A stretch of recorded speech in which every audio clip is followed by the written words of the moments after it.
Welcome back to the deep dive. If you've ever thought about life behind the wheel of a big rig, you probably picture, well, the freedom, right? Hmm. The open road, maybe the Rockies stretching out, the whole continent as your office. It sounds amazing. It does. It really does. But that picture, it often leaves out the other side of the coin. The contrast. Exactly. For every bit of that freedom, there's this intense, sometimes brutal reality check waiting. We're talking serious physical strain, deep isolation. And now, increasingly, these big economic and regulatory pressures that are just squeezing drivers. That's precisely what we're digging into today. Our mission here is to look at those core challenges, the real pain points truckers are facing right now. And then we want to examine a specific solution that our sources are proposing, a really interesting one, actually. It's about using technology. Tech for truckers. Yeah, leveraging tech to build financial independence. The key phrase they use is helping you get out on your terms. Okay, get out on your terms. I like that. In the source material here, it has some history, right? This isn't coming out of nowhere. Not at all. The organizations behind this, they've been involved in trucking for a long time. They mentioned starting way back in 2008. Initially, it was through things like lifeatrucker.com, helping people actually get into the industry. Right, I remember that site, helping people start their careers. Exactly. But now, the focus seemed to have completely shifted. It's less about getting in and much more about building financial stability while you're in, so that, when you do decide to hang up the keys, it's truly your call, not something forced on you by the market or regulations. Okay, that makes sense. So let's start with the baseline. Let's unpack that daily grind you mentioned. What separates the real road warriors from, well, everyone else? We need to talk about those costs, the physical, the emotional stuff that isn't always obvious from the outside. Right. And the physical toll. It often starts the second you stop driving, ironically, Yeah. when you try to rest. The sources make a big point about the mandatory 10 hours off. They basically call it a misnomer, a bit of a joke almost. How so? 10 hours sounds like a decent break. No, because those 10 hours aren't just for sleeping. They're crammed. You've got fueling up, mandatory check-ins with the dispatch, grabbing a shower if you can find one, getting food. Yeah. Then there's dealing with any minor maintenance issues, maybe paperwork, and then the dreaded parking Tetris at midnight. Ah, yes. Parking Tetris, I can picture it. That frantic scramble at like 11:57 p.m. Exactly. Trying to wedge this massive machine into a spot that maybe wasn't designed for it just as your clock is about to run out, it's high stress. So after all that, how much sleep are we actually talking? The sources suggest you might be lucky, really lucky, to clear maybe 4 hours of actual solid sleep. 4 hours. Wow. Yeah. And often, it's not quality sleep either. It could be on the shoulder of a highway or crammed into a packed truck stop, maybe a noisy Walmart parking lot. Places you wouldn't choose for a restful night, let's say. That kind of chronic sleep deprivation, Mm, it's got to be unsustainable. totally. And that physical strain feeds right into the emotional side, particularly the isolation. Yeah, I can imagine. Just hours and hours alone in the cab. The sources mention, after maybe 8 hours straight, you realize you've had deeper conversations with yourself than with another human being. Or realizing you haven't actually spoken face to face with anyone beyond maybe a quick exchange at a drive-through in like 4 days. Exactly. And that's why the CB radio culture, believe it or not, is still alive and kicking. People think it's dead, right? Like something from the 70s. Maybe in some places, but out on I-40 at 2 a.m., Mm-hmm. it becomes this vital rolling lifeline. It's part therapy session, part comedy club. Part rolling argument, I bet. Oh, definitely sometimes a rolling argument too. It's raw. It's real. And if you want to participate or even just understand what's going on, you have to know the language, the slang. Absolutely essential. It's like a code. It compresses the realities of the job into quick, efficient communication. It's not just for fun, it's functional. Like what? Give us some examples. Well, the basics, like just checking in, got your ears on, simple, but confirms you're connected. Then there are the warnings. If someone says there's a bear in the air. That's not about wildlife, I'm guessing. No, definitely not. That means aerial enforcement, police helicopter, or plane watching traffic. Critical info. Okay, what else? Or if you break down, you don't just need a tow truck, you need the dragon wagon. Dragon wagon, got it. Tow truck. Right. These terms, they cut through the static, literally and figuratively. They reflect the need for speed, sometimes secrecy, that the job demands. It's a unique culture born from necessity. Okay, so we've got the intense personal pressures inside the cab, the physical wear, the isolation, the unique culture. Now, let's shift gears. Like you said, let's talk about the external forces, the things happening outside the truck that create all this volatility and, frankly, pain for drivers, this economic and regulatory squeeze. Yeah, this is a huge piece of the puzzle right now. And a lot of it is happening state by state, which makes it even trickier to navigate. Yeah. We're seeing much stricter emission standard pop up, especially in places like California, New York, the big And ones. those standards, they hit older trucks harder. Disproportionately, yes. Yeah. They effectively start pushing older rigs off of the ones owned by independent owner-operators or small fleets right out of those markets. It costs too much to upgrade or comply. Yeah. At the same time, you're seeing the pathways to become a trucker get tighter. Longer training requirements, more bureaucratic hurdles, more red tape. So it's harder to get new drivers in. It definitely slows down the pipeline. And the sources suggest this could even lead to, like, commercial choke points in certain areas. They mentioned the Bay Area as a potential example. Okay, so regulations are making it harder for small guys to operate and harder for new drivers to enter. What does that do to the market? Well, that's where the sources bring up this scenario. They call it the Werner smells a payday situation. Werner, as in the huge trucking company. Exactly. Think about it. Regulations increase costs and reduce the number of available trucks, especially in the short-term reactive market, the spot market. Okay, fewer trucks available. Right. Basic supply and demand. Yeah. That capacity shrinkage drives up freight rates, particularly in that volatile spot market where loads are booked fast and prices swing wildly. So who benefits? Big players. Yeah.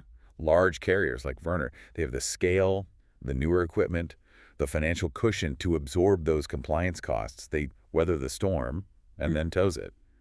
They can leverage those spiking spot market rates because there's less competition from the smaller guys who got squeezed out. So the small fleets and owner-operators with older gear, they lose out. They're the clear losers in that specific equation, according to the sources.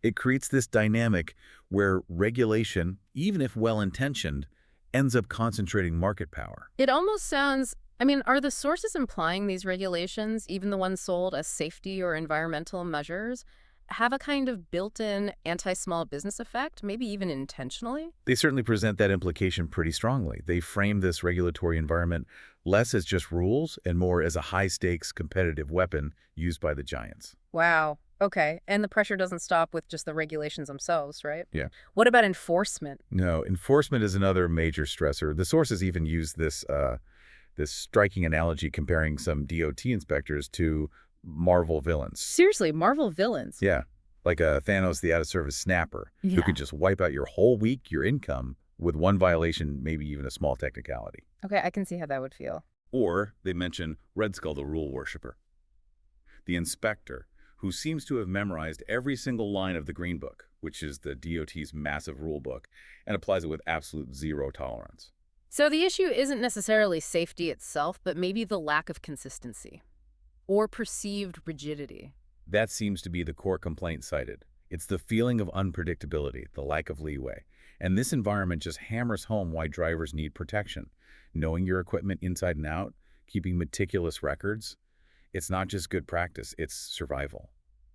And it leads back to needing that financial buffer we talked about. And speaking of threats and data, enforcement is going digital, but the sources also flag something else related to data, something bigger, the national security angle. Yes, this was a really concerning point they raised. It's about oversight, or maybe the lack of it, concerning foreign-owned trucking firms operating in the U.S. Foreign-owned firms, what's the worry there? The concern is that some of these firms might have ties back to foreign governments or intelligence agencies, potentially linked with AI surveillance networks. And they're operating trucks day in and day out near critical U.S. infrastructure ports, military bases, power grids. So they could be collecting data, mapping supply chains. That's the fear. Real-time logistics data, potentially identifying vulnerabilities, maybe even creating digital backdoors through the tech they use. The sources argue that the oversight on foreign investment in U.S. logistics has been dangerously weak. That really reframes things. It does. The takeaway they emphasize is stark. Trucking is national security. And that makes it crucial for drivers themselves to be aware of who owns the tech platforms they use, where their data is going. Okay, wow. So we have the internal grind, the external squeeze from regulations and markets, and even these national security concerns. This leads us directly to the solution proposed in the sources, right? mitigating all this risk and pain by building financial stability outside the truck cab, getting out on your own terms. That's the core idea. It's presented as a financial defense strategy. And the mechanism they propose is really focused. It's about training truckers, specifically on how to use AI, artificial intelligence tools, to create extra streams of income. AI. Okay, how does that work for a trucker? Their biggest constraint is time, right? They barely have any downtime. That's exactly why AI is positioned as the key, because AI can automate tasks that would normally take hours of manual work. Like what kind of tasks? Things like generating content passively for maybe a niche website or blog, setting up automated systems to nurture leads for a small side business, or even managing simple e-commerce tasks. The AI can do this work while the driver is literally sleeping in the bunk or driving down the road. It leverages their limited off-duty time exponentially. So the tech isn't another burden, it's supposed to be a force multiplier for their limited time. Precisely. It allows even an isolated driver, without needing face-to-face interaction or sacrificing those precious few hours of actual rest, to scale up some kind of financial effort online. And the goal for this online income. The crucial part, stressed in the sources, is that it needs to be recurring income, money coming in month after month, reliably. Not just a one-off gig. Exactly. Because that recurring income acts as a shield, as they call it, a buffer against the inevitable ups and downs of freight rates, fuel costs, the whole volatile economy of trucking. So it's not just about surviving those cycles, but creating genuine independence. The ability to retire when you want to, not when the market forces you to. That's the ultimate goal presented. That recurring income protects you. Or, as they put it, it at least softens the blow should your trucking company cease to exist, which sadly happens. It definitely shifts the power dynamic, doesn't it? Away from the unpredictable market and back towards the individual driver. That's the whole point. Okay. And the sources we looked at, they explicitly mention resources designed to help drivers learn this stuff. They pointed towards places like offdutymoney.com. Offdutymoney.com. Yeah, specifically focused on teaching truckers how to create that online income using AI tools and strategies tailored for their unique situation. They also mention guides on retirefromtrucking.com about preparing financially for that transition. Got it. So practical tools are being offered. Right. So let's try to summarize this deep dive then. Yeah. We've seen that the long-haul life, yeah, it offers that real sense of freedom, but it comes tangled with intense isolation and this growing vulnerability. Vulnerability to regulations, economic shifts, even, as we discussed, these broader national security data concerns. And the modern strategy being proposed to fight back, to regain control, is building this financial resilience, using AI specifically to create income streams off duty. That's the core message. It fundamentally reframes the hustle for a trucker. Yeah, the sources really push this idea of not just surviving the long haul, but actually learning how to thrive in it. Which means the focus shifts, doesn't it? It's not just about grinding out the maximum number of miles anymore. It's about maximizing your time, leveraging these new digital tools to build a financial foundation that's completely separate from the truck itself. A foundation you own and control. Exactly. Okay, so here's a final thought for you, our listener, to maybe mull over. We talked about how stricter regulations and market swings seem to benefit the giant corporations like Werner. And we touched on these really serious national security questions about data being collected along our critical infrastructure routes. So if the actual roads you drive on, the physical infrastructure, is considered a vital national asset, how essential is it then for you to actively protect your own personal financial infrastructure by building those income streams that are truly independent of the truck, the market, the regulations? Just something to think about until our next deep dive.